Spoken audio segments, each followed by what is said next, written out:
Buenas tardes, bienvenidos todos a la charla tercera del curso que como cada año organiza la Escuela de Pastoral de la Salud de nuestra diócesis. El título de la charla de hoy es un título muy sugerente, le hemos denominado Suicidio, muchas preguntas, algunas respuestas. La ponente de hoy va a ser la doctora Isabel Irigoyen. Es psiquiatra del Hospital Clínico Universitario Lozano Blesa de Zaragoza, coordinadora del programa de salud mental perinatal del Servicio de Psiquiatría de ese hospital. Es doctora en medicina por la Universidad de Zaragoza, profesora asociada de psiquiatría en la Universidad de Zaragoza, coordinadora de la Estrategia de Prevención del Suicidio en Aragón del Gobierno de Aragón, y además es madre de familia y laica comprometida. Ha colaborado en múltiples publicaciones y me gustaría destacar, para introducir un poquito el tema, dos afirmaciones que ella ha hecho y que me parecen muy interesantes. Ha comentado la doctora que hablar del suicidio suele suscitar una revolución de emociones. También ha comentado que es bastante común negar que nos pueda ocurrir a alguno de nosotros o de nuestros seres queridos, pero la realidad no es esa. En Aragón, hablar del suicidio obliga a recordar que cada 3 días uno de nuestros conciudadanos elige morir frente a seguir viviendo. Como la doctora comenta, el suicidio no es culpa de nadie, pero es responsabilidad de todos. Y por lo tanto, asumir esta premisa implica el reconocimiento de que no es preciso ser médico, psicólogo, psiquiatra o enfermero para poder detectar el riesgo de suicidio. Es por lo tanto un tema que nos afecta a todos y que no podíamos dejar de tratar desde la pastoral de la salud. Vamos a seguir para la charla el esquema habitual. Primero nos comentará la doctora Irigoyen lo que ella estime oportuno, aproximadamente durante 1 hora, y posteriormente abriremos las preguntas que ustedes quieran plantear, lanzar, para que ella pueda contestarlas.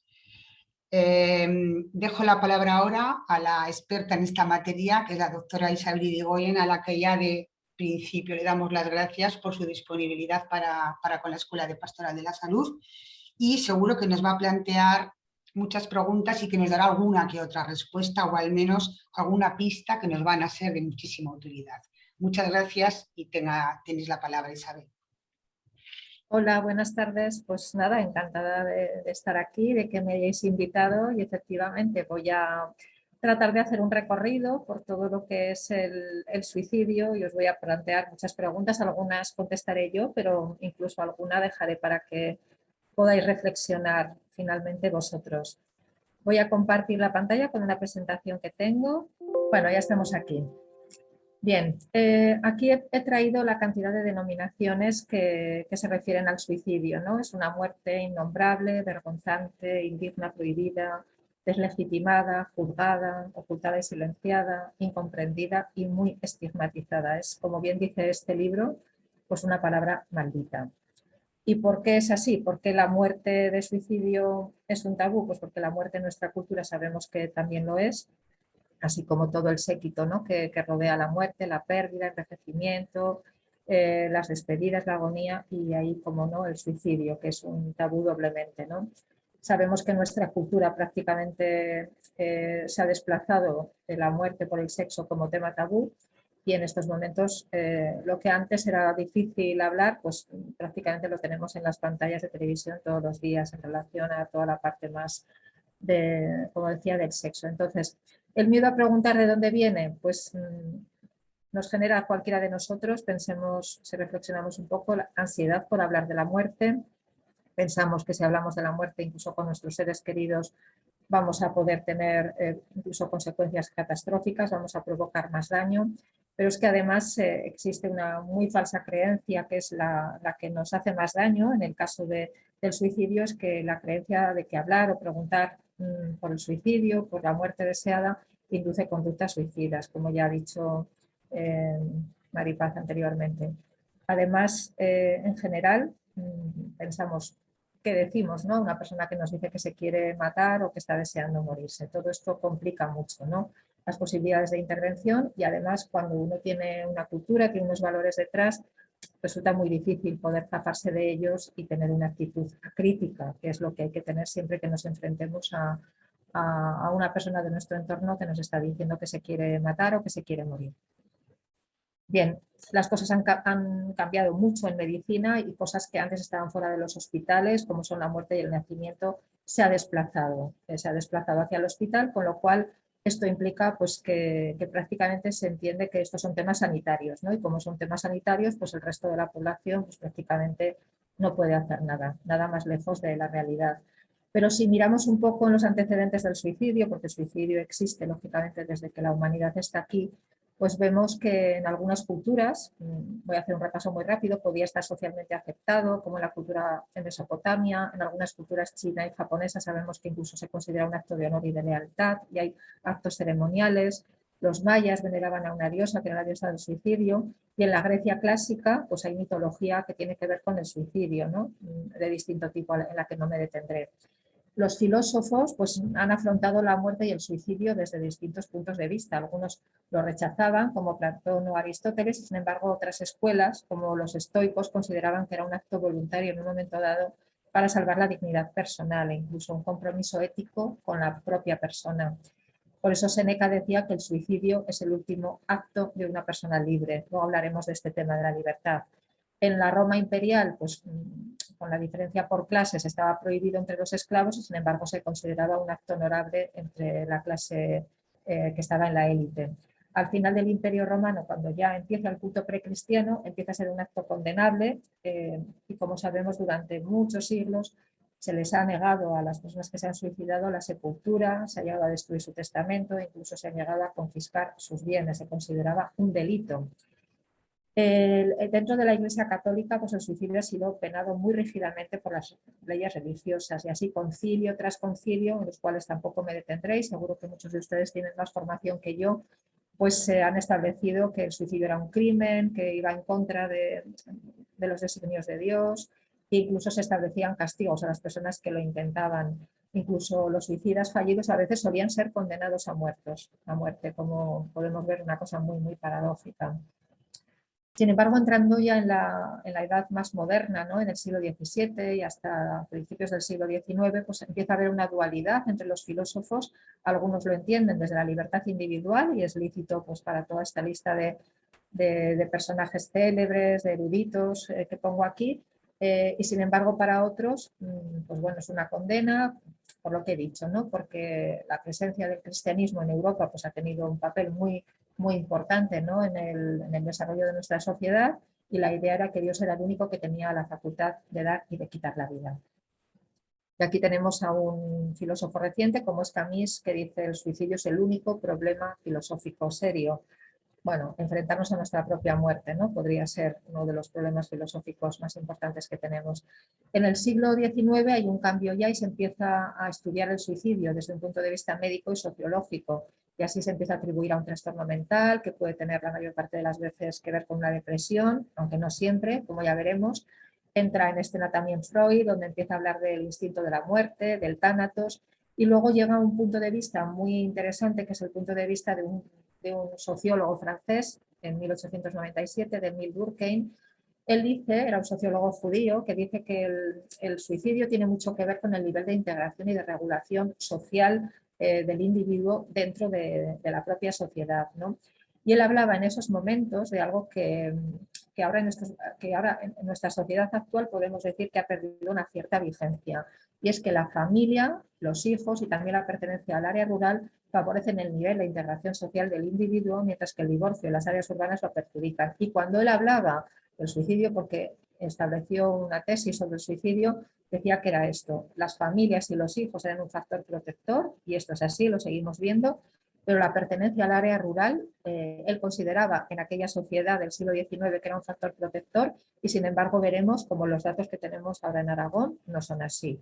Hay más suicidio en la zona rural de Aragón que en la zona urbana. En cualquier religión, pues la vida ha sido dada por un ser y uno no es dueño de ella. En el judaísmo, veta al suicidio; el cristianismo, pues lo que ya hemos comentado, eran excomulgados, no se les hacía ningún tipo de acto religioso, ni responso, ni exequias, y no se les enterraba en Camposanto. Saben ustedes que se les enterraba al otro lado de la valla, ¿no? Pero bueno, ¿qué piensa hoy la Iglesia Católica de todo esto, ¿no? Porque hemos avanzado en muchos aspectos y en este considero que también. A pesar de que se considera un acto contrario al amor de Dios e inadmisible moralmente, porque supone de alguna forma la renuncia a la salvación de Jesús, y tenemos a Pío XII y el Concilio Vaticano II, que no está tan lejos, que atribuía esto como si fuera un grave insulto al Creador y que era una cosa, como hemos visto antes, ¿no?, vergonzosa o vergonzante, que atenta a la civilidad humana. En los últimos 40 años, afortunadamente, hemos empezado a contextualizar los cristianos el suicidio como algo que no forma parte del pecado, sino que tiene que ver, en la mayor parte de las ocasiones, con la enfermedad, ¿no? Y se considera hoy en día dentro de la Iglesia Católica que la persona que lo hace no es libre, por lo tanto no es voluntario, por lo tanto no hay responsabilidad moral y podrá gozar del paraíso eterno.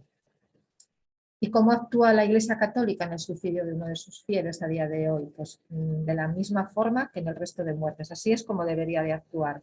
En las personas consagradas también, en las personas que tienen, bueno, otra forma de estar en la Iglesia, no difiere tampoco del resto de fieles. Y en las tentativas es verdad que queda baja la autoridad competente si está en condiciones esa persona de ejercer el ministerio, pero no tanto como una sanción, sino como un acompañamiento y como dar una oportunidad a que se pueda restablecer la salud mental, ¿no? Así que el Catecismo de la Iglesia Católica nos dice claramente: no se debe desesperar por la salvación eterna de las personas que se han quitado la vida, y esto es muy importante que se les transmita a aquellos familiares de personas que se suicidan y que son católicos, porque a veces no reciben precisamente este mensaje, porque el catecismo, como digo, dice que por caminos que solo él conoce, Dios puede brindar la oportunidad de un arrepentimiento salvador, y la Iglesia debe de seguir orando por las personas que han atentado contra su vida. Bien, me ha parecido importante hacer esta introducción por el contexto donde estamos, ¿no? Por una pastoral, pero una pastoral de salud. Y ahora voy a entrar ya más en materia médica, en materia de lo que es el suicidio. Bien, pues el suicidio en el fondo es un acto por el que un sujeto se causa la muerte. Esto es lo que dice la OMS, ¿no?, la Organización Mundial de la Salud. Pero esta definición, en la que me voy a detener palabra por palabra, es muy importante. El suicidio es un acto consciente, es decir, la persona que se suicida tiene que estar deseando matarse. No puede estar haciendo una conducta temeraria por otro motivo, ¿no? Es una aniquilación autoinducida, es decir, que no tiene que ser inducida desde fuera, como a veces vemos, y desgraciadamente cada vez más con estos retos virales que hay en redes sociales. Está comprendida como un malestar multidimensional, es decir, no podemos atribuirlo, es muy simplista atribuirlo a una sola causa, como a veces vemos, ¿no? Se suicidó por un desahucio, se suicidó por un acoso. Esto nosotros sabemos que no es así.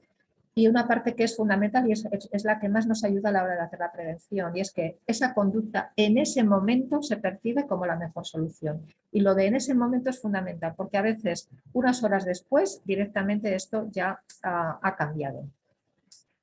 Precisamente quiero hacer mención a lo del momento porque tenemos personajes eruditos, famosos en Europa, ¿no? Personas que han sido muy relevantes, como Víctor Frank, que era un judío que estuvo en Auschwitz, sufrió pues todo lo que nos podemos imaginar, ¿no?, como se nos ha representado lo que eran los campos de concentración nazi, y sin embargo, después de soportar todo esto, sucumbió al suicidio mucho más adelante. Es decir, que personas que aparentemente tenían una resistencia, una resiliencia frente a situaciones muy gravosas, ¿no?, muy adversas en la vida, y que las han podido superar, en otro momento de la vida han podido optar por el suicidio. Esto es algo que nos tiene que llevar a la reflexión. Pero en general el suicidio se produce desde la desesperanza, ¿no?, desde una situación muy desdichada, de sentirse atrapado, con incapacidad de llevar adelante el día a día, a veces con sentimiento de fracaso, de humillación. Y esto es fundamental que lo sepamos, porque cualquiera de nosotros a lo largo de la vida vamos a tener malestar psíquico, ¿no? El malestar psíquico forma parte inherente de las cosas que nos van pasando en la vida y tiene mucho que ver con nuestras condiciones, con nuestros factores constitucionales y con nuestras circunstancias personales. Pero el malestar nos va a venir en un momento u otro. Por lo tanto, vamos a empezar ya con alguna de las preguntas. ¿No sería entonces el suicidio la expresión de la suprema libertad individual, como hemos visto que algunas corrientes filosóficas y algunas personas también nos decían, bien, lo que nosotros en psiquiatría sabemos es que cuando las personas están en un momento terrible en el que desde un sufrimiento atroz se plantean que no hay ni mejor solución que quitarse la vida, muchas veces su capacidad de juicio está completamente mermada. Es decir, que en esos momentos la libertad no es tal, no existe una posibilidad de un raciocinio que permita en esos momentos asumir una toma de decisión consciente y libremente. Por eso un famoso psiquiatra europeo francés decía que las patologías mentales son las patologías de la libertad. Y esto es así. Si alguno de ustedes ha tenido una patología mental o ha tenido un familiar cercano con una de estas enfermedades, sabrán de lo que hablo. Pero entonces el suicidio es una enfermedad mental por sí misma, porque esto es algo que a veces nos preguntan, ¿no? Pues no, no es una enfermedad mental, es el resultado muchas veces de una enfermedad mental. En más del 90% de las ocasiones, haciendo lo que nosotros llamamos una autopsia psicológica a los familiares tras la muerte, vemos que había un trastorno mental detrás, de todo tipo, pero el más frecuente, por encima del 50%, la depresión. Y todos tenemos el mismo riesgo frente al suicidio. También sabemos que no. 1 de cada 4 ciudadanos va a tener a lo largo de su vida alguna enfermedad mental que le pueda conducir al suicidio, constituyendo esto el mayor problema de salud pública que existe en nuestras sociedades, ¿no? En las sociedades avanzadas. ¿Es igual el riesgo para los hombres que para las mujeres? Bien, pues en este caso sabemos que no. En prácticamente todas las sociedades el riesgo es mucho mayor para el hombre que para la mujer. Aquí en esta tabla que les he puesto, pues ustedes pueden ver que en Rusia es hasta 6-7 veces más el riesgo en hombres que en mujeres, pero en nuestra sociedad europea y sobre todo la sociedad española y aragonesa, por cada mujer que se suicidan 3 varones. Sin embargo, hay muchas más tentativas suicidas en las mujeres que en los varones. Los suicidios se producen con más frecuencia en personas que tienen enfermedades mentales, aquellas que también tienen enfermedades físicas y que causan una gran discapacidad o dolor, y también en un subgrupo en el que en nuestra sociedad hay una gran presencia, que son aquellos varones de mediana edad con alcoholismo. La religión, el tener una religión, cualquier religión, aunque no todas en el mismo nivel, o incluso tener factores espirituales, se considera que es un factor protector. En este sentido, los ateos tienen un factor de suicidio, un riesgo de suicidio muy superior a los practicantes de cualquier religión, y sabemos que si medimos un poco en la religión cristiana, pues hay más suicidios en los protestantes que en los católicos y más en los católicos que en los judíos. Los judíos son los cristianos que menos se suicidan. ¿A qué edades afecta más el suicidio? Bueno, pues los suicidios pueden afectar a cualquier edad. Es verdad que por debajo de los 10, 11 años, y les hablo de esto, 10, 11 años, el año pasado hubo un suicidio en Navarra de un niño de 9 años, pero esto es muy, muy, muy excepcional. Pero puede ocurrir a cualquier edad, aunque tenemos 2 grupos de edad, 2 grupos poblacionales que son en los que más nos estamos deteniendo las estrategias de prevención. Uno es el grupo de los 15 a los 29 años, porque dependiendo del año puede ser la primera o la segunda causa de muerte. Es verdad que las personas de 15 a 29 años en general, la mayoría son sanas, pero que sea la primera o la segunda causa de muerte en este grupo de edad ya nos tiene que hacer pensar la gravedad del problema. Y es verdad que el acoso escolar está presente en muchos suicidios, pero como he dicho, el atribuir todo a una única causa es un error. Los ancianos son en nuestra sociedad y especialmente en Aragón, tenemos una sociedad sobreenvejecida, el grupo de edad con más riesgo. En el año 2020, más del 40% de los suicidios que hubo en Aragón se produjeron en personas mayores de 60 años. Y aquí podemos ver en esta gráfica pues, cómo son los suicidios por edad y como ven que a partir de los 60-69 años se dispara tanto las tasas globales como las de los varones y la de abajo que es la de las mujeres. El suicidio también es más frecuente, como hemos dicho, que se dé en personas que pueden tener enfermedades mentales y enfermedades orgánicas. Y claro, los ancianos que presentan tasas de suicidios, como estamos viendo, muy altas, pues es muy frecuente que tengan enfermedades físicas, ¿no? Y además suelen acometer tentativas, métodos de suicidio con mucha violencia, ¿no? O sea, con una determinación muy importante para quitarse la vida. Aparte, en los ancianos pues pueden estar presentes distintas cosas, ¿no? El dolor, la pérdida de la movilidad, el insomnio y muchas veces el aislamiento, la soledad, la pérdida de la pareja, la pérdida de muchas personas, ¿no? Iguales de su generación. Todo esto hace que haya más riesgo de suicidio. ¿Y en todo el mundo es igual las tasas de suicidio? Pues no, no es igual. En España, por ejemplo, en toda la zona mediterránea, como pueden ver en esta diapositiva, lo que ven en verde, pues por ejemplo España, Italia, Grecia, o lo que es lo que llamamos la cultura mediterránea, es donde tenemos dentro de Europa las tasas más bajas de suicidio. Sin embargo, fíjense los países que están en negro, que son Rusia, Lituania, Bielorrusia, son países que tienen tasas hasta 8 veces más altas que la nuestra. Es decir, que no es que estemos de lo peor que hay en Europa, pero no por eso deja de ser una tragedia. ¿Y cómo están las cosas más concretamente en España? Pues bueno, el año pasado ustedes saben que casi se rozaron las 4.000 muertes desde 1941. El año pasado, no, perdón, el 2020, que son los datos que da el Instituto Nacional de Estadística. Casi 4.000 muertes. Es el primer año que las mujeres superaron las 1.000 muertes, pero hubo otros años anteriores, como el 2014, donde ya ven que rozábamos también las 4.000 muertes, con 3.910. Sin embargo, ¿qué pensamos los especialistas? Pues bueno, pensamos que muchos de los suicidios quedan encubiertos en determinadas formas de accidentes y entre ellas tenemos que reseñar los accidentes de tráfico. Una cifra que es importante a quedarnos es que el suicidio aproximadamente supone en el mundo en global el 1,5% de todas las muertes. En Aragón supone el 0,85% de todas las muertes. Es decir, esta cifra me gustaría que se acordaran, ¿no? Que casi 1 de cada 100 muertes que se producen en Aragón es por suicidio. El dato en sí mismo ya es suficiente. ¿Y cómo están los datos entonces en Aragón? Pues como se ha comentado ya, cada 3 días una persona se quita la vida en Aragón, atendemos en los grandes hospitales hasta 7 y 8 personas que intentan quitarse la vida, porque tenemos del orden de unas 2.500 tentativas al año, como ya les he dicho, mucho más frecuentes aquí en las tentativas las mujeres, pero más del 60% de las tentativas se mantienen fuera del circuito sanitario, es decir, que ni siquiera vienen, y esto nos lo cuentan los pacientes a posteriori en nuestras consultas. La media que tenemos entonces en Aragón es de unos 110 suicidios al año en los últimos 6 años y los fallecidos que hubo en el año 2021, que son datos que tenemos gracias a nuestra colaboración con los forenses, son de 115 fallecimientos. Quiero que vean aquí un poco cómo está Aragón con respecto al resto de España, ¿no? Con la flecha roja señalo dónde está. Si ven los suicidios en las estadísticas del año 2018, Aragón superaba la media de España. La media de España estaba alrededor del 7% y nosotros estábamos en el 8,45%. En el año 2019 fuimos bajando. En España estaba en torno al 7,48 muertes por 100.000 habitantes. Nosotros estábamos en 7,75, habíamos bajado nuestra casuística. Y en el año 2020 es el primer año que nos hemos posicionado por debajo de la media de España. Incluso hemos podido conseguir disminuir nuestras cifras respecto a años anteriores casi en un 7%.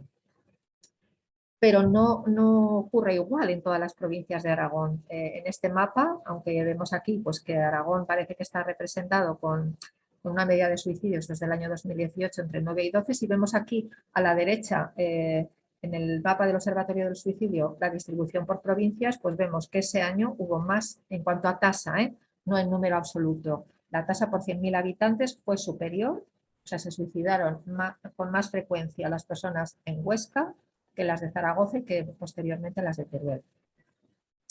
Y lo que hemos observado nosotros en el 2020, pues que fue la provincia de Huesca, la que tuvo en relación a toda Aragón la tasa más alta de suicidio, lo que les decía que Durkheim consideraba un factor protector el medio rural, nosotros estamos viendo que esto no es así, y en el año 2019 pues fue la provincia de Teruel. Con relación a Zaragoza quedaron por delante.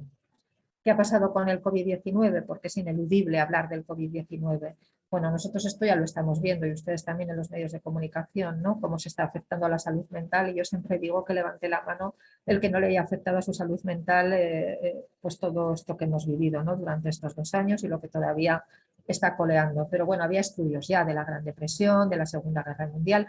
Curiosamente, en las épocas de guerra los suicidios bajan, como habíamos visto, ¿no? con este filósofo. Y sin embargo es cuando acaba la guerra cuando se producen más suicidios. Esto creo que lo podremos estudiar también, desgraciadamente, dentro de poco con lo que está pasando en Ucrania. En concreto, las restricciones sociales y los posibles miedos, temores y riesgos para la salud y las pérdidas asociadas es lo que nosotros sabemos que se asocia directamente al incremento de suicidio en pandemia COVID. Pero como profesionales de la salud mental sabemos que la cosa no se queda ahí y los efectos los vamos a ver o los estamos viendo ya a medio o largo plazo. Y ahí tenemos evidencias de que los suicidios aumentaron en Estados Unidos, por ejemplo, durante y posteriormente a la gripe de 1918. ¿Qué es realmente lo que ocurre para que una persona se quiera suicidar? Bueno, pues consideramos que hay dos tipos de suicidios. Uno que es infrecuente, pero que es más frecuente en adolescentes, en personas jóvenes, que son actos repentinos y compulsivos en los cuales muchas veces cuando hacemos una autopsia psicológica no encontramos absolutamente nada, ¿no? Y hemos vivido suicidios muy dramáticos en Aragón recientemente por cosas que por pequeñas circunstancias cotidianas que en otra ocasión ese adolescente las había superado sin problema y en ese momento, por eso les decía un poco lo importante de la definición, en ese momento consideró que aquello no lo podía soportar y dio el paso a matarse de una forma pues, impulsiva, ¿no? Que es lo que vemos detrás, impulsividad. Sin embargo, vemos otros suicidios que son cuidadosamente planeados, dan signos de alerta durante años. Querría compartirles aquí ahora un vídeo para que vieran unos minutos de lo que llamamos o lo que se llama la determinación. Esto de que el que se quiere matar lo va a hacer y que no tenemos ninguna posibilidad de intervenir. Cuando puedas, Jesús, pones el vídeo.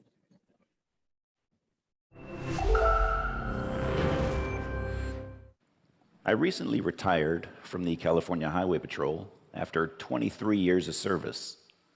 The majority of those 23 years was spent patrolling the southern end of Marin County, which includes the Golden Gate Bridge. The bridge is an iconic structure, known worldwide for its beautiful views of San Francisco, the Pacific Ocean, and its inspiring architecture. Unfortunately, it is also a magnet for suicide, being one of the most utilized sites in the world. The Golden Gate Bridge opened in 1937. Joseph Strauss, chief engineer in charge of building the bridge, was quoted as saying, "The bridge is practically suicide-proof. Suicide from the bridge is neither practical nor probable. But since its opening, over 1,600 people have leapt to their death from that bridge." Some believe that traveling between the two towers will lead you to another dimension. This bridge has been romanticized as such, that the fall from that frees you from all your worries and grief, and the waters below will cleanse your soul. But let me tell you what actually occurs when the bridge is used as a means of suicide. After a free fall of 4 to 5 seconds, the body strikes the water at about 75 miles an hour. That impact shatters bones, some of which then puncture vital organs. Most die on impact. Those that don't generally flail in the water helplessly and then drown. I don't think that those who contemplate this method of suicide realize how grisly a death that they face. This is the cord. Except for around the two towers, there's 32 inches of steel paralleling the bridge. This is where most folks stand before taking their lives. I can tell you from experience that once the person is on that cord and at their darkest time, it is very difficult to bring them back. I took this photo last year as this young woman spoke to an officer contemplating her life. I want to tell you very happily that we were successful that day in getting her back over the rail. When I first began working on the bridge, we had no formal training. You struggled to funnel your way through these calls. This was not only a disservice to those contemplating suicide, but to the officers as well. We've come a long, long way since then. Now, veteran officers and psychologists train new officers. This is Jason Garber. I met Jason on July 22nd of last year when I received a call of a possible suicidal subject sitting on the cord near mid-span. I responded, and when I arrived, I observed Jason speaking to a Golden Gate Bridge officer. Jason was just 32 years old and had flown out here from New Jersey. As a matter of fact, he had flown out here on 2 other occasions from New Jersey to attempt suicide on this bridge. After about an hour of speaking with Jason, He asked us if we knew the story of Pandora's box. Recalling your Greek mythology, Zeus created Pandora and sent her down to earth with a box and told her never, ever open that box. Well, one day, curiosity got the better of Pandora, and she did open the box. Out flew plagues, sorrows, and all sorts of evils against man. The only good thing in the box was hope. Jason then asked us, what happens when you open the box and hope isn't there? He paused a few moments, leaned to his right, and was gone. This kind, intelligent young man from New Jersey had just committed suicide. I spoke with Jason's parents that evening, and I suppose that when I was speaking with them that I didn't sound as if I was doing very well. Because that very next day, their family rabbi called to check on me. Jason's parents had asked him to do so. The collateral damage of suicide affects so many people. I pose these questions to you. What would you do if your family member, friend, or loved one was suicidal? What would you say? Would you know what to say? In my experience, it's not just the talking that you do, but the listening. Listen to understand. Don't argue, blame, or tell the person you know how they feel, because you probably don't. By just being there, you may just be the turning point that they need. If you think someone is suicidal, don't be afraid to confront them and ask the question. One way of asking them the question is like this. Others in similar circumstances have thought about ending their life. Have you had these thoughts? Confronting the person head on may just save their life and be a turning point for them. Continuamos después de este vídeo que les invito a que puedan buscarlo si quieren ver el final. Realmente he querido poner este vídeo porque, como él decía, es un oficial de policía que no fue entrenado para esto, pero al final pues sabía cómo lo tenía que hacer, ¿no? Y aunque es verdad que desgraciadamente en este puente hay muchísimos fallecimientos, también consiguen salvar muchas vidas. Y esto es así porque la creencia de que cuando alguien quiere matarse lo va a hacer está presente, eso nos inhibe a la hora de poder intervenir. Y yo puedo decirles que a lo largo de todas mis guardias he visto muchas personas que a veces me han llegado a traer, incluso también al otro lado de la barandilla de los distintos puentes, ¿no?, que tenemos en Zaragoza, personas que se han resistido a ser cogidas para pasarlas al otro lado de la barandilla, traernos al hospital. Y recuerdo en alguna ocasión alguna persona que me dijo, bueno, esta vez me han encontrado, pero la próxima vez no me encontrarán, ¿no? Y lo que nosotros vemos es que la determinación en ese momento, y insisto, lo de en ese momento es fundamental, pero como les he dicho antes, a veces pasadas unas horas, pasadas unos días, con el tratamiento adecuado, con el apoyo adecuado, con la terapia adecuada, esta determinación desaparece. Por eso es tan importante que si nos encontramos en alguna situación de este tipo, todos sepamos qué es lo que podemos hacer. Yo les decía que había dos tipos de suicidios, que uno es el impulsivo, que es muy poco frecuente, aunque se da más en adolescentes, y hay otro que es el que se da de una forma más pausada, ¿no? La ideación sobre el suicidio no suele aparecer de repente. En primer lugar, las personas piensan que estarían mejor muertas, que ojalá no me despertara. Son frases que nos tendrían que alertar, ¿no? Que para qué vivir así. Después, sobre esa idea de muerte pasiva, por así decirlo, aparece, bueno, ¿y si lo hiciera yo? ¿Y si me quitara de en medio?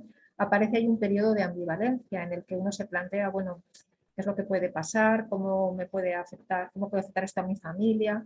Y después llega el momento de la toma de la decisión, que a veces puede haber precipitantes a la hora de tomar la decisión, pero yo insisto que los precipitantes no son las causas. En ese momento se realiza una planificación que puede ser, empiezo a pensar cómo lo haría, y a veces piensan, bueno, pues hasta el más mínimo detalle, ¿no? La semana pasada un paciente, ¿no?, que hizo una grave tentativa autolítica después de otras 2 fallidas en las cuales, como ya les he dicho antes, pues no acudió en ningún momento a los servicios médicos, pues después de una grave tentativa en la cual tuvo que estar en la UCI, pues sigue estando mal, sigue pensando que, ¿y yo por qué no me moriré? Y sigue pensando en métodos de suicidio. Los planifica primero en su cabeza y después de la planificación en su cabeza, que es la cognitiva, pues podría dar el paso al acto, ¿no? De, bueno, me hago acopio de los métodos que yo necesito, de los instrumentos que necesito para poder matarme. Y el final es la consumación del acto suicida. Muchas veces nos quedamos aquí, ¿no? En la parte final, en la parte más morbosa, entre comillas, de lo que ha hecho. El método elegido para la muerte, para los psiquiatras, muchas veces no representa más que una parte anecdótica, que es la punta del iceberg, no nos dice nada, ¿no? Lo importante es lo que ha sustentado toda esa ideación, que generalmente, como les he dicho, es este sufrimiento. El sufrimiento que en la mayor parte de las veces viene por la depresión, y la depresión multiplica por 21 el riesgo de suicidio. Pero es que la Organización Mundial de la Salud nos dice que un 10% de la población ya está afectada de depresión. Eso que les decía, 1 de cada 4 ciudadanos va a tener una enfermedad mental a lo largo de su vida, pues la más probable es la depresión. Y la Organización Mundial de la Salud en el año 2018 ya nos dice que en el 2030, que no nos queda mucho, la depresión será la primera causa de discapacidad y en el 2050 va a ser el principal problema de salud de la población. Es decir, que tenemos que estar todos preparados para esto. En la depresión, ustedes saben, pues hay tristeza, llanto, pero hay una serie de síntomas que son los que más acercan a esas personas al suicidio, y entre ellos son la desesperanza, pues lo que nos decía, ¿no? Esta gente de policía, ¿qué pasa, no? Si veo todos los males pero no veo esperanza. Bueno, este es un factor determinante. Si alguien piensa que no hay esperanza, que lo ve todo negro y que no hay salida, probablemente estará pensando en la muerte aunque no lo diga. Y después la pérdida de capacidad de disfrutar, la pérdida de intereses, de ilusiones, son algunos síntomas que se asocian a la depresión. Hay una serie de factores que son de riesgo desencadenantes. Hemos visto, por ejemplo, el aislamiento social en las personas mayores, situaciones en las cuales se puede dar merma en la autoestima, la sensación de ser una carga. Luego veremos otro vídeo en el que una persona lo verbaliza muy bien. Alteraciones importantes en el sueño, disputas familiares, desilusiones, es decir, una serie de acontecimientos vitales, algunas que nos pueden parecer tan paradójicas como la muerte de un famoso admirado. Las muertes de famosos admirados siempre conllevan alrededor en las personas que son pues, más sus fans un incremento del número de suicidios. La muerte de tu mascota también es algo muchas veces determinante. Y no tenemos, me pongo también en lo que decía este oficial de policía, nosotros no estamos para juzgar, ¿no? Si yo me querría matar si se me muere mi perro, no estamos para juzgar eso, estamos para comprender. Y la vivencia es lo importante, no el hecho. La vivencia es que para esa persona a lo mejor la muerte de su mascota pues desencadena una catástrofe emocional, ¿no? Dentro de los acontecimientos vitales, por eso les decía que lo que interesa es la vivencia de lo ocurrido. Y puede haber estresantes positivos o negativos. Estresantes negativos, pues más o menos todos nos los podemos imaginar, ¿no? Pues una pérdida económica, un suspenso, incluso en un estudiante, una separación. Pero yo he visto personas que se querían suicidar porque les ha tocado la lotería y porque estaban agobiadas, que no sabían qué hacer con el dinero que les había tocado y todo el movimiento alrededor de ellos que se había producido pues, por este efecto en principio positivo, ¿no?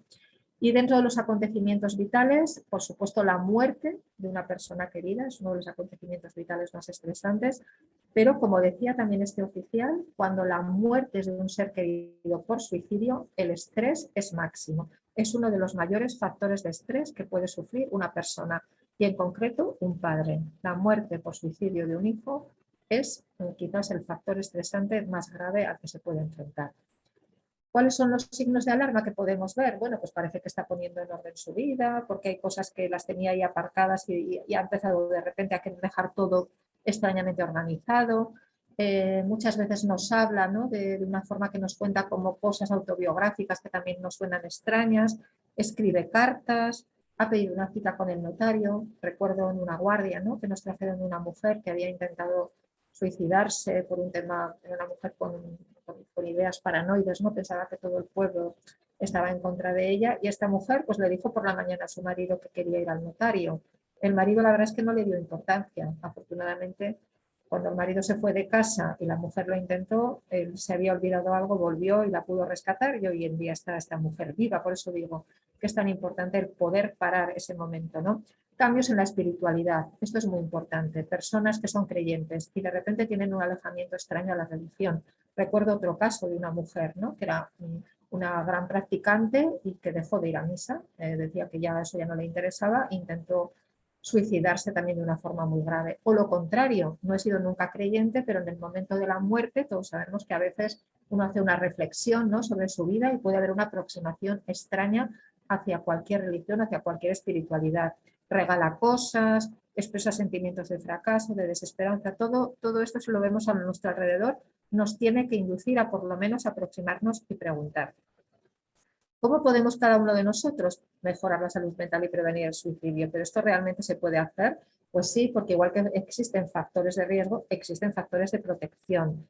No me voy a detener en ellos, pero hay muchos. Y eso sería imprescindible que se pudiera trabajar desde todos los ámbitos, desde la familia, por supuesto, pero también desde el sistema educativo, con habilidades en resolución de problemas, estrategias de afrontamiento, estructurar razones para vivir, fortalecer la autoestima, que haya hábitos de vida saludables, que haya prácticas como pueden ser en pro de la comunidad, como puede ser el voluntariado. Mejorar las competencias emocionales, con las habilidades sociales, con las técnicas de autocontrol, de gestión del estrés y de la ansiedad, con mejoras en la capacidad de afrontamiento de las frustraciones y de resolución de problemas. Sabemos que hay personas que esto de alguna forma lo tienen de manera casi innata, o sea, han nacido genuinamente con estas capacidades, pero otras no. Sin embargo, insisto en que es algo que se puede entrenar. Cuanto antes se empiece a entrenar en edades tempranas, en niños, por eso sería tan importante trabajar todo esto, ya digo, en las familias y en las escuelas, tanto mejor pues para fortalecer la salud mental. Es muy importante, por supuesto, contar con un apoyo social de calidad, no solo el apoyo social tiene que ser de calidad, porque sabemos que existen relaciones, lo que hoy en día se llama relaciones tóxicas, que a veces, bueno, pues tienes un apoyo social, pero es que ese apoyo social en realidad te puede estar perjudicando mucho. Es importante hacer campañas para que la población conozca información básica sobre las enfermedades mentales, la ayuda disponible, pues lo que también estamos haciendo en estos momentos aquí. El poderse acercar a la espiritualidad, las actuaciones en pro de la comunidad como el voluntariado, lo recomendamos muchísimo porque esto es algo que es un factor generador de salud mental, y luego hábitos saludables en distintas cuestiones en las que no me detendré. Bueno, y esta es otra pregunta que a veces nos hacen, pero bueno, el que se suicida no se da cuenta de todo el sufrimiento que deja. Bueno, pues yo lo que les puedo decir es que cuando hablo con mis pacientes y les pregunto qué es lo más importante para ti en la vida, personas que han intentado a veces suicidios, lo que llamamos suicidios frustrados, ¿no? Pues como les decía, esta mujer que fue al notario, que se fue el marido, intentó suicidarse con un método bastante cruento y porque el marido pudo volver a casa y la rescató. Lo que sabemos es eso, ¿no? Que aunque se pueda pensar que no tienen en cuenta a sus seres queridos, cuando ellos están bien y les preguntas qué es lo más importante para ti en la vida, te dicen mis hijos, mi familia, mi marido. Pero en ese momento ellos te dicen, yo en esos momentos no me acuerdo de nadie, solamente sé que quiero desaparecer porque es que no soporto más seguir viviendo. O sea, es eso, es quitarse el sufrimiento para vivir, no tanto querer morir como quitarse el sufrimiento.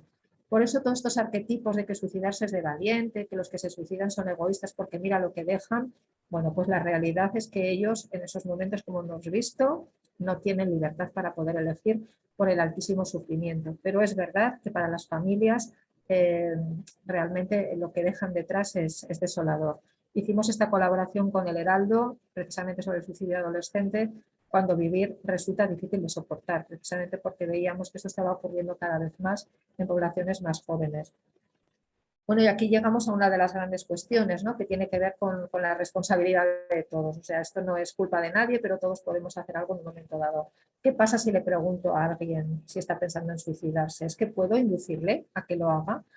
Este es el mito o el arquetipo más grave que tenemos y el que provoca más inmovilismo entre los ciudadanos. Sabemos perfectamente, y yo les garantizo que todos los días en mi consulta, esta mañana mínimo 5 veces he hablado con mis pacientes del suicidio. Es decir, que si los profesionales de salud mental lo hacemos, ¿por qué no se va a poder hacer? Al contrario, muchas veces el que puedan hablar con nosotros implica abrir una puerta a la esperanza, porque a veces se les corta con frases como no digas tonterías, pero ¿cómo puedes estar diciéndome esto? O cortamos por ese tabú que he explicado al principio de cómo vamos a hablar de la muerte, qué va a pasar, se va a poner más nervioso, a ver si voy a generar algún efecto que no quiero. Pues muy bien, más lo que les estoy diciendo es todo lo contrario. Además existe otro mito, es que la persona que realmente quiere hacerlo no avisa. Bueno, hay señales a veces directas, me quiero morir, ojalá no me despertara, pero hay otras señales indirectas como lo que les decía del notario. Os recuerdo un caso, ¿no? Un señor que tenía una caja fuerte y bueno, pues un día su hija vio cómo apuntaba la contraseña de la caja fuerte en un POSIT, ¿no? Le pareció extraño, pero no le preguntó. Bueno, pues este señor después se suicidó, ¿no? Y ella enseguida, las familias después atan cabos, ¿no? Pero lo importante es cuando vemos que alguien está mal, es tener una actitud un poco más de alerta, ¿no? De poder detectar, porque sabemos que 9 de cada 10 personas avisa de una u otra forma. Y para actuar, ¿es que hay que ser psiquiatra o psicólogo? Pues no, no hay que ser ni psiquiatra ni psicólogo. O sea, para preguntarle a una persona qué te pasa, cómo estás, eh, cómo ves la vida, tienes ganas de vivir. A veces no hace falta empezar por la palabra muerte o por la palabra suicidio, aunque no pasa nada por nombrar esas dos palabras. Pero a lo mejor se puede empezar, pero tienes ganas de vivir o te estás planteando otra cosa, o te estás planteando la muerte, o te estás planteando incluso matarte.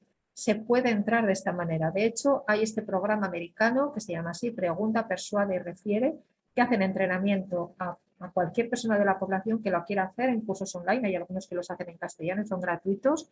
Yo lo he hecho, que duran 30 minutos, y lo explican a cualquier persona. No piden ningún tipo de titulación académica.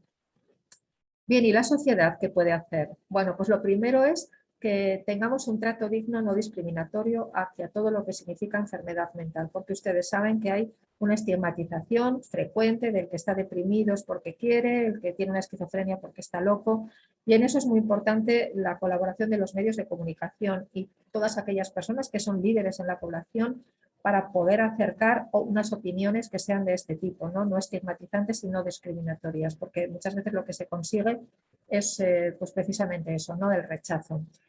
Me quiero detener también en este tema que es muy frecuente, ¿no? Que las familias a veces nos preguntan, pero todo esto no son llamadas de atención, ¿no? A veces ante tentativas de suicidio que nosotros vemos que son graves, pero la familia a lo mejor no lo categoriza así.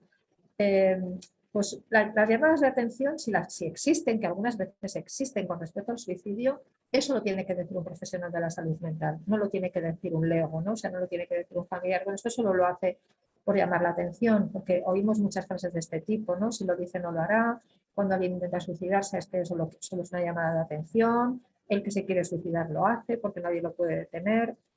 En fin, que todo esto de nuevo pues supone un freno, ¿no? a la intervención.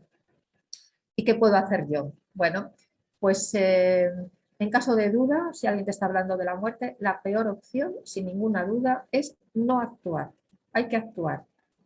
Actuar preguntando, actuar acercándonos, actuar escuchando, como decía también el oficial de policía de San Francisco, porque solo con eso, solo con que esa persona entienda que tiene un espacio para poder hablar y sentirse comprendido, ya nos va a facilitar el que en un momento dado podemos acompañarle a que reciba atención sanitaria, que esa puede ser en muchos casos la mejor opción. ¿Y cómo hacer esto? Pues repito, ¿no? Lo de antes, no evites el tema si alguien te dice directa o indirectamente que quiere morirse o matarse, no menosprecies sus intenciones, no le juzgues, escucha, no utilices frases manidas hechas de no, yo ya sé cómo te sientes, ¿no? Como nos decían también. En caso de que veas que hay un riesgo serio, informa a su persona de confianza, no lo dejes solo, es decir, lo primero es la seguridad, quiera o no quiera, lo primero es la seguridad y busca ayuda profesional. En Aragón todo esto se canaliza a través del 112. Hemos trabajado con ellos y ellos saben muy bien qué es lo que tienen que hacer tanto policías, bomberos como el 061.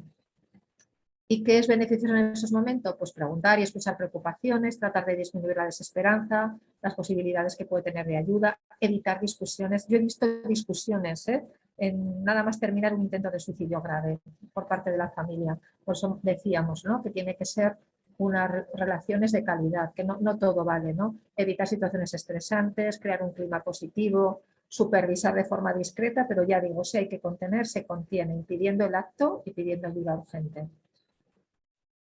Para eso es importante la escucha activa, en la cual tampoco no me voy a detener, pero ya saben qué es lo que implique, ¿no? Pues lo que implica sobre todo tratar de entender el punto de vista, tener una actitud comprensiva y empática, ser honesto, tratar de infundir esperanza, crear un clima positivo. Esa es la manera de hablar con una persona que está pensando en la muerte. ¿Y qué sucede en las familias tras el suicidio de un ser querido? Pues ahora les vamos a poner otro vídeo, este más cortito. Es un vídeo que se llama La decisión.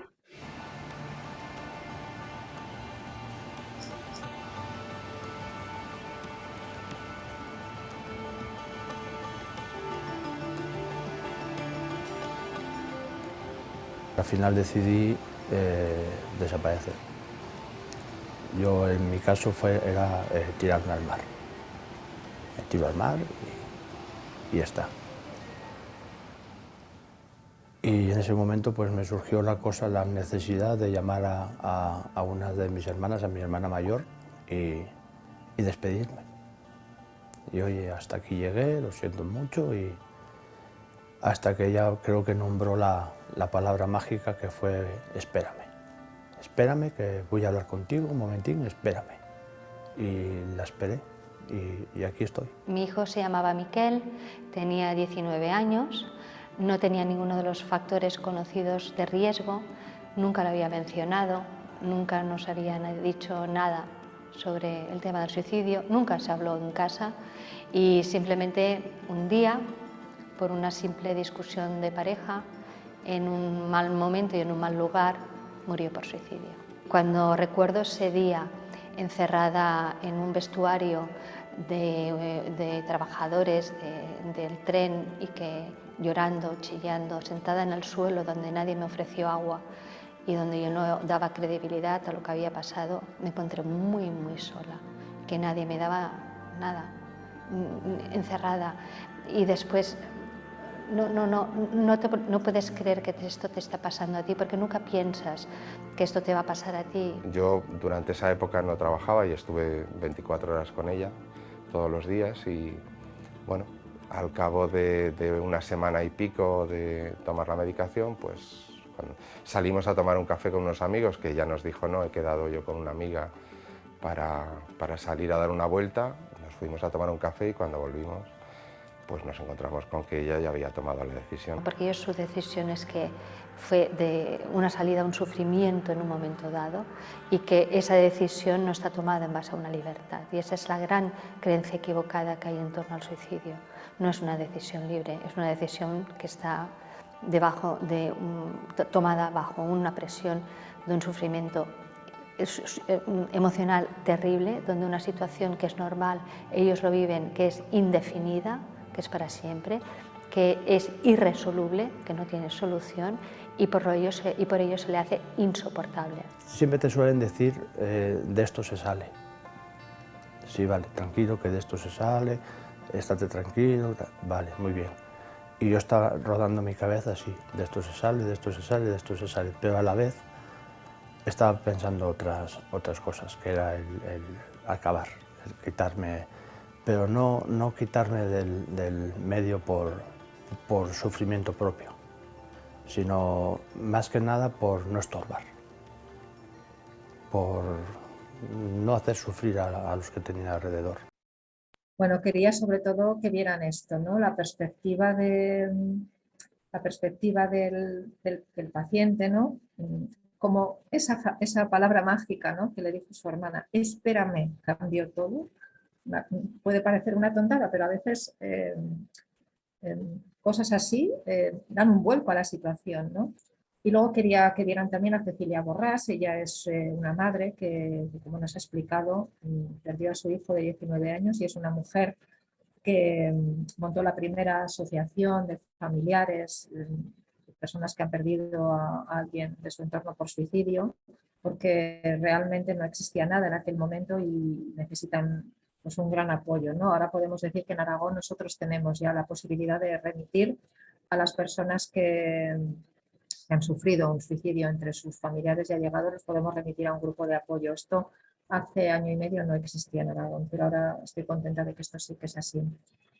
Y eso es así porque, igual que hemos planteado esta presentación, esta conferencia, como muchas preguntas y algunas respuestas, bueno, Pues lo que les pasa a los familiares después del fallecimiento por suicidio, que como les he dicho en el caso de un hijo es el factor estresante más devastador al que se puede enfrentar un padre, lo que les pasa es que las preguntas son infinitas. ¿Por qué? ¿Por qué? ¿Por qué? ¿Y si hubiera hecho esto? ¿Y si no hubiera hecho lo otro? ¿Y si ese día hubiera llegado antes? ¿Y si ese día yo no le hubiera dicho?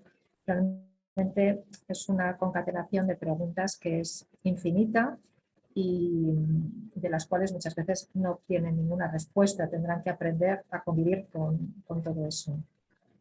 El duelo por suicidio es un duelo muy especial, es un duelo que en general suele ser un duelo grave, porque no solamente por la vivencia de la pérdida, sino también pues, porque es una muerte elegida por esa persona que era nuestro ser querido, porque muchas veces, lógicamente, se hace a nuestras espaldas, con lo cual la sensación de sorpresa cuando se les avisa a las familias que ha ocurrido esto les resulta prácticamente increíble pensar, les cuesta mucho asumir el mero hecho de que han fallecido, ya no el hecho de que ha sido por suicidio, ¿no?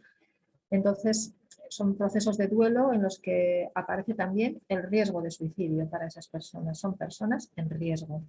Se estima que por cada suicidio en el contexto familiar hay 6 personas gravemente afectadas y hasta 100, 120, dependiendo de qué persona sea y en qué rango de edad nos movamos, que pueden tener una afectación también importante, pero gravemente afectada hasta 6, teniendo en cuenta además que el 60% de los suicidios en Aragón se producen en el ámbito doméstico, es decir, que los que encuentran a su familiar, a su ser querido fallecido, es alguien de la familia.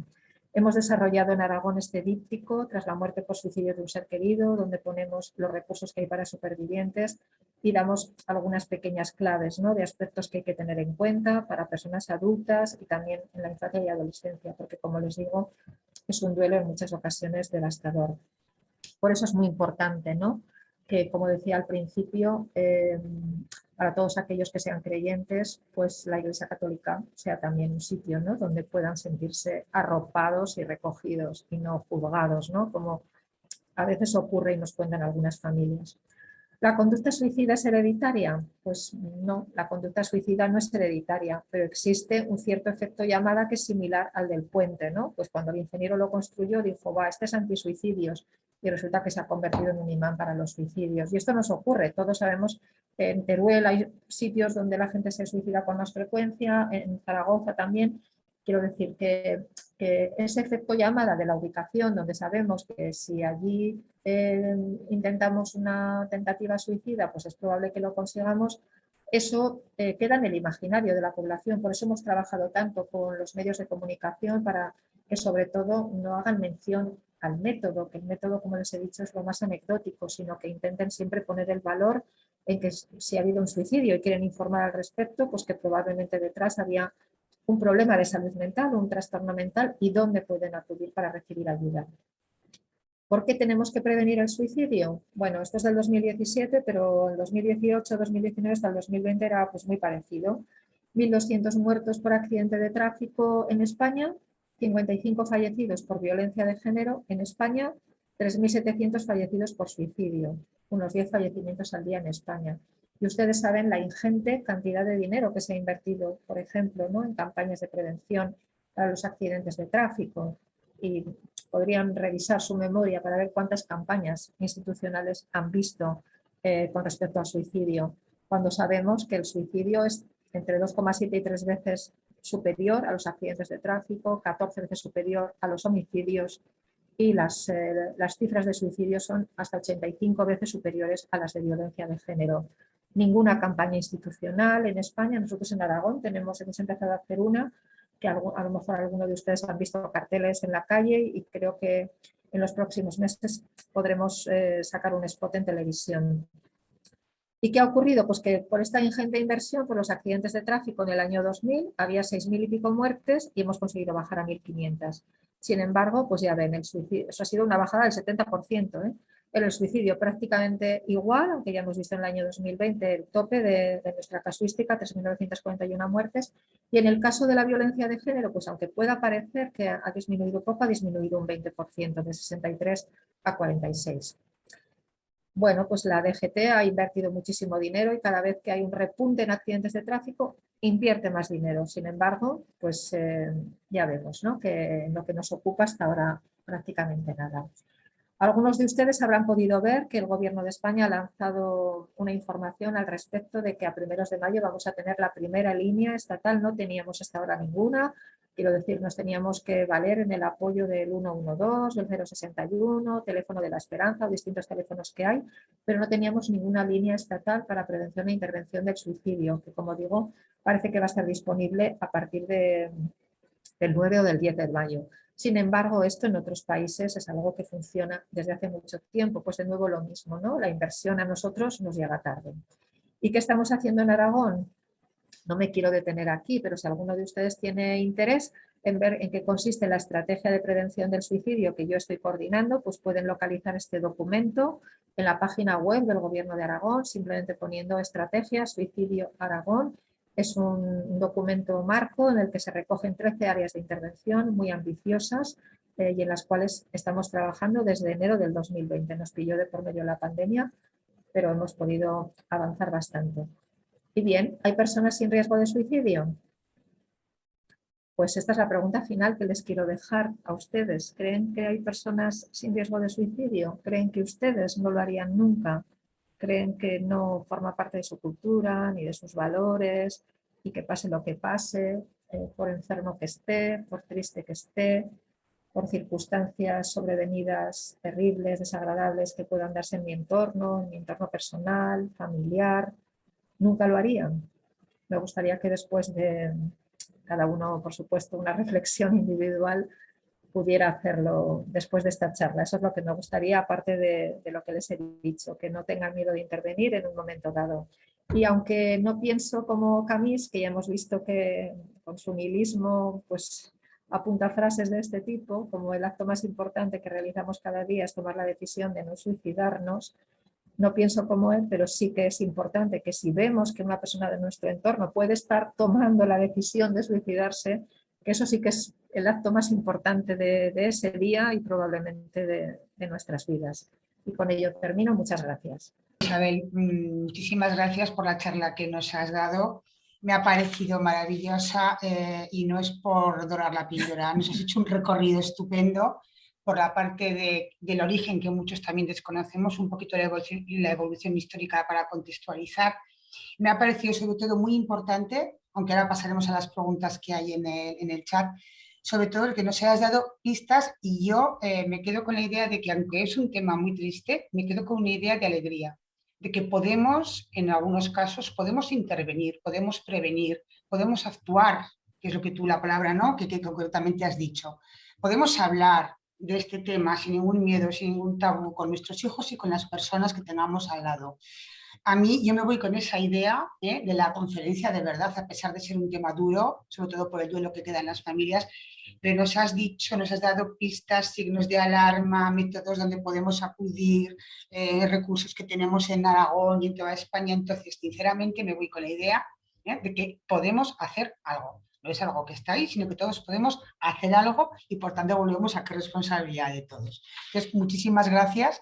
Ahora voy a pasar a las preguntas que creo que tenemos y te voy a hacer la pregunta, Isabel, para que nos puedas responder. A ver, nos comentan que en las residencias de personas mayores dependientes, los profesionales sociosanitarios, ¿cómo podemos detectar los signos de un posible suicidio en un residente o en un trabajador? O sea, en residencias de personas mayores dependientes. ¿Cómo se pueden detectar esos riesgos?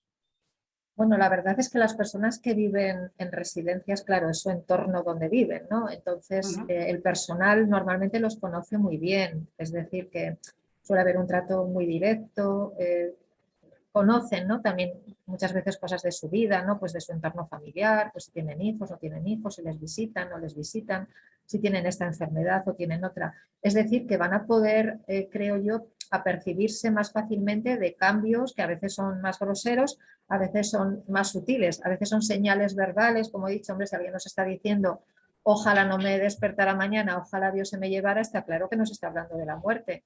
Allí el tema es que muchas veces se zanja de una forma rápida, bueno, venga, va, no digas ¿cómo puedes hablar de esto? Vengas, estás estupendo, por ese miedo, ¿no?, que tenemos y ese no saber qué decir, y cambiamos de tema. Entonces, el detectar estas señales verbales es lo más fácil, pero hay otras señales indirectas, ¿no? Pues una persona que vemos que no duerme, que está mucho más inquieta o mucho más intranquila, o que tiene menos ganas de comer, o que se queja de que está solo, o que ves que si antes iba, pues no sé, a ver la novela, ahora ya no le interesa ver la novela, o antes era una mujer presumida, pues que ahora le da exactamente igual, que la tienen que arrastrar a la ducha. Quiero decir, hay muchos signos indirectos.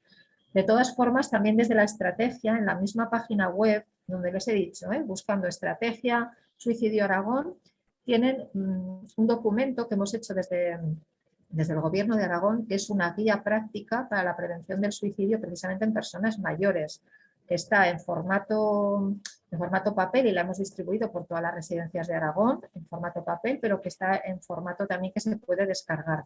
Y además hemos hecho también conscientes, como decía, de que en Aragón, al tener una población sobreenvejecida, era un colectivo pues muy importante para nosotros. Hemos hecho también un díptico que se está repartiendo en centros de salud y que lo pueden ver en todas las farmacias. Yo cada vez que últimamente me toca ir a una farmacia, pregunten porque están los dípticos allí. Y ese díptico está dirigido específicamente a si la persona mayor ya ha perdido la esperanza de vivir. Y el díptico es así: si eres una persona mayor, se titula así: si eres una persona mayor y has perdido la esperanza, podemos ayudarte. Es decir, que tienen, aparte de lo que he comentado general aquí, pues estos pequeños detallitos que acabo de decir, y pueden buscar más información concreta sobre personas mayores, que es muy importante efectivamente en esta guía que está colgada en la web corporativa del Gobierno de Aragón. Gracias. A ver, te felicitan también desde el chat, ha sido una intervención magnífica, comentan. Y también hay otra pregunta que lanzan y nos dicen si es cierto que el momento de mayor riesgo en una persona con depresión mayor es cuando mejora de la fase de tristeza o de sufrimiento tras un ingreso o respuesta al cambio de tratamiento, o eso es una falsedad o un mito. ¿Qué opinas de esto, Isabel? Pues no sé quién hace la pregunta, pero está muy bien informado o informada esa persona, ¿no? Efectivamente, cuando una persona está con depresión, sobre todo personas mayores, las depresiones en personas mayores suelen cursar más con más inhibición, ¿no? O sea, las personas se quedan, pues eso, más aplanadas, más enlentecidas. Claro, los antidepresivos que nosotros utilizamos suelen tener un decalaje de hacer efecto de 2, 3, 4 semanas. Claro, esperamos mejoría, pero a veces la mejoría que se produce inicialmente es una mejoría no tanto en el ánimo, en la tristeza, en las ganas de vivir, como una mejoría en lo motriz, ¿no? Como que se sienten más fuertes, con menos cansancio, con más ímpetu para hacer las cosas. Y entonces tenemos una persona, pues eso, con más ímpetu, más energía, pero que sigue estando igual de deprimida. Y a lo mejor desde fuera puede parecer que hay una mejoría, pero es una mejoría peligrosa. Hay que estar muy pendiente en esos momentos y extremar las medidas de supervisión y vigilancia.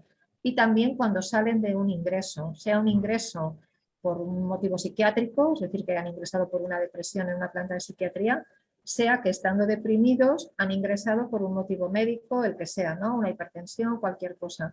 Cuando la persona sale del hospital, el afrontar de nuevo su vida, su día a día, porque en los hospitales, pensemos, está todo muy regulado, o sea, si alguien ha estado ingresado, pues sabe que ahí no tomas decisiones, es la hora del desayuno, es la hora de no sé qué, la hora de las visitas, pero cuando sales te enfrentas de nuevo a la toma de decisiones y muchas veces has dejado aparcado tu malestar, tu sufrimiento y pensabas que estabas algo mejor y al salir te das cuenta con desesperanza de nuevo de que todo está igual.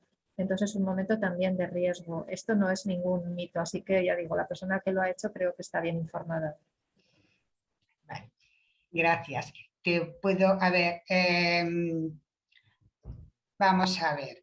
La persona que te voy a comentar quién ha hecho la pregunta, porque creo que me da su autorización, es una persona vinculada a Lita Bergasa.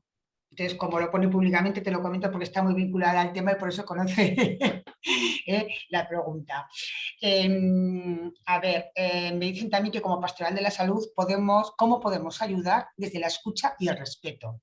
Una pregunta también interesante, que realmente es que nos afecta a todos, ¿no? Pastoral de la Salud y no pastoral, pero bueno, todos estamos en este grupito especialmente implicados en el tema. ¿Cómo podemos acompañar más o qué hacer? Bueno, pues la escucha y el respeto es fundamental. De hecho, claro, cada uno de nosotros estamos imbuidos en nuestros valores culturales, personales, sociales, religiosos, ¿no? Pero cuando nos enfrentamos a una persona, que sobre todo los católicos, ¿no? Los cristianos, que nos está diciendo que quiere un poco transgredir casi el mandato divino, ¿no? De que la vida, pues bueno, estamos aquí pero no nos pertenece, claro, eso ya nos pone en una situación un poco, ¿cómo decirlo?, ¿no? Desagradable, ¿no? Porque rompe con nuestro sistema de valores y puede venir de una persona con el mismo sistema de valores, ya lo he dicho, o no. Es muy importante ahí el no juzgar, el mantener una actitud, como decía antes, acrítica, ¿no? Nosotros tenemos un grupo de voluntarios en el hospital clínico que vienen a prestar colaboración, acompañamiento a personas que han intentado suicidarse y están en planta médica o quirúrgica, o sea, no están en psiquiatría, pues porque a lo mejor han hecho un método que requiere que después de pasar por la UCI, pues pasen por una planta esto de cirugía o de medicina.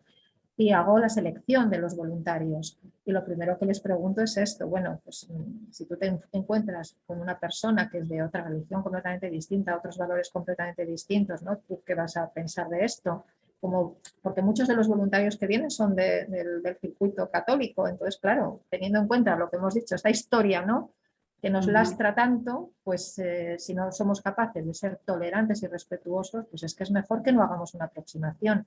Si vamos a empezar a juzgar, a minimizar, y yo esto lo veo, os digo constantemente, es preferible no hacerlo, pero buscar a alguien que lo haga. Quiero decir, al menos yo no me siento capaz, estupendo, no hay problema, pero estás detectando un posible riesgo, busca a alguien que pueda hablar con esa persona que quizás pueda tener más esa capacidad en ese momento, esas habilidades. Y luego desde la Iglesia Católica, y contigo lo he comentado, es muy importante el respeto después del suicidio, el que no se hagan determinados comentarios a las familias que son tan dañinos, que yo he visto familias que se han alejado de la religión precisamente por eso, ¿no?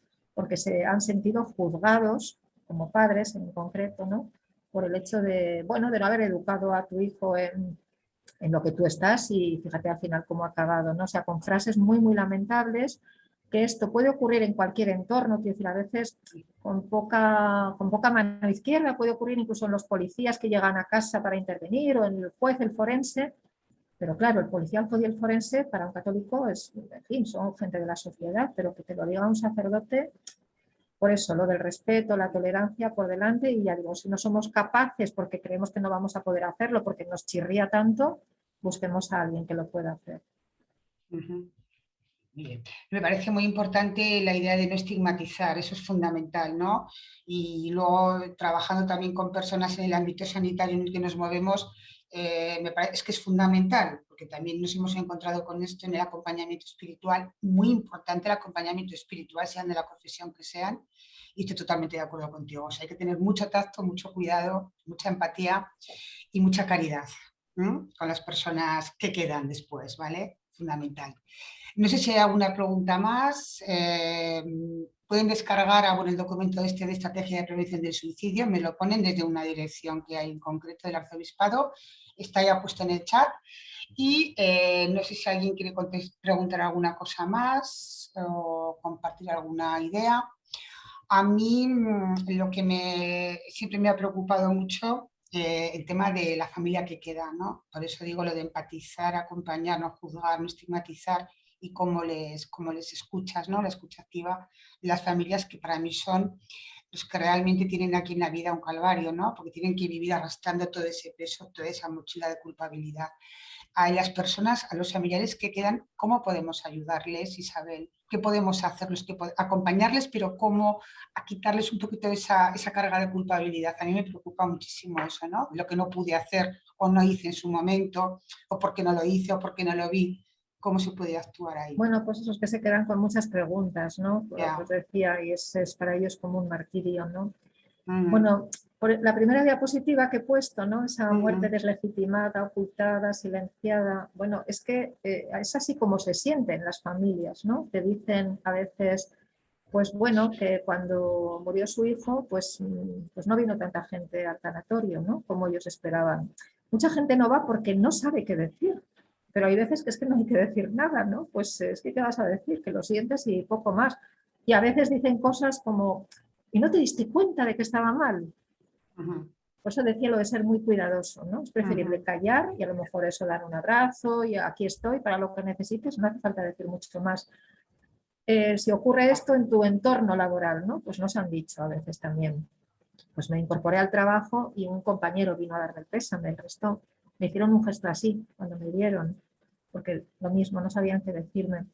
Entiendo que es difícil, ¿no? Enfrentarse a esto, ¿no? A dar el pésame, a acompañar en el duelo a una persona que ha fallecido alguien por suicidio, pero claro, la posición empática implica ponernos en el lugar del otro, ¿no? En nuestras dificultades, y por poco que podamos hacer en ese sentido de ayudar, de no evitar hablar del tema, de no evitar nombrar, porque muchas veces esa persona que ha fallecido por suicidio, ese hijo, queda ya como innombrado, ¿no? No se le pregunta, no se habla nunca más. Entonces, el mero hecho de recordar, ¿no? Pues mira, cuando hacíamos tal y venía tu hijo, el nombrar a ese hijo o a esa persona, ¿no? Me refiero más a los hijos porque ya he dicho que es el elemento más dramático, ¿no? Que existe que para cualquier padre, ¿no? Que se muera un hijo, pero muerte accidental sí, pero no es lo mismo un accidente de coche que un accidente de este tipo, ¿no? El intentar eso, el normalizar lo que hacemos con las otras familias cuando pierden seres queridos.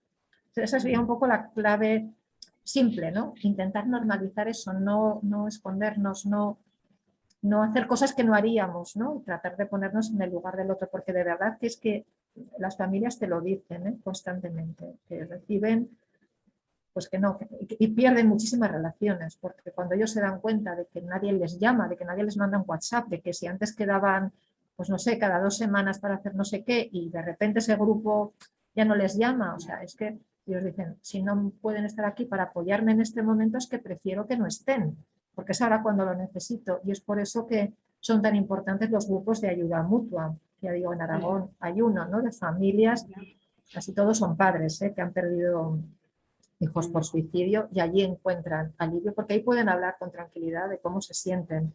Bueno, pues el poder recibir todo esto y sobre todo eso, el poder normalizar, por difícil que sea para nosotros, pero pensando que para ellos va a ser valioso. Vale. Creo que hay una pregunta más y ya con ella daremos por finalizada la reunión. Comenta también Elita que, como bien ha dicho, tras el COVID muchas personas sobre todo han quedado muy tocadas, y cómo normalizar a este profesional que ha vivido tanto y con tanta angustia tras el COVID. ¿Pero se refiere a los profesionales sanitarios? Sí, yo pienso que se refiere a los profesionales sociosanitarios porque hablaba del mismo tema de antes, sí, cómo normalizarlo. Bueno, pues los profesionales sanitarios son otro de los colectivos de riesgo de suicidio, ¿no? Precisamente porque nos enfrentamos cada día al sufrimiento de un tipo u otro, sea médico, o sea, quiero decir físico, o sea, psicológico. Entonces, tenemos que ser capaces de desarrollar, de mejorar nuestros factores de protección, que los tenemos todos, pero seguro que los podemos potenciar, de tratar de disminuir aquellos factores de riesgo, que también los tenemos incluso los sanitarios, ¿no? A veces nos cuidamos menos que tratamos de cuidar a nuestros pacientes. Entonces hay muchas cosas que podemos hacer en nuestro día a día, desde las relaciones sociales, desde el ejercicio físico, desde una buena alimentación, desde una buena utilización del tiempo libre, de una gestión adecuada del tiempo que dedicamos también al trabajo, ¿no? De que en un momento dado, si vemos que nos está saturando y que no somos capaces de controlar eso por nosotros mismos, pues por supuesto pedir ayuda. Pero somos de los sectores de profesión que estamos más tocados por el COVID, y ya previamente teníamos, sobre todo las mujeres, más las mujeres que los varones en este caso, las mujeres que nos dedicamos al mundo sanitario somos las que tenemos más riesgo de padecer trastornos de salud mental e incluso riesgo de suicidio. Entonces, bueno, de forma muy general eso, mejorando factores de protección, disminuyendo factores de riesgo y sobre todo eso, con todos los hábitos saludables que nos puedan permitir fortalecernos en el día a día. Bueno, pues muchísimas gracias. Yo creo que con esto podemos dar por finalizada la charla de hoy. Gracias de nuevo, ha sido magnífica, de verdad, Isabel. Gracias por tu atención, por tu disponibilidad. Seguro que con un solo caso que podamos ayudar a prevenir, podemos dar esta charla con un 100% de satisfacción, aparte de tu presencia. Exacto. Muchísimas gracias de nuevo, y únicamente recordarles a todos que el día 5 de mayo será la 4ª sesión de la Escuela de Pastoral de la Salud, cuyo título es Residencias, la importancia de la trascendencia y la espiritualidad en el cuidado de las personas mayores, el día 5 de mayo. Hasta entonces, muchísimas gracias de nuevo. Gracias a todos por vuestra atención y gracias de nuevo, doctora. De nada, muchas gracias a vosotros. Adiós. Gracias, adiós.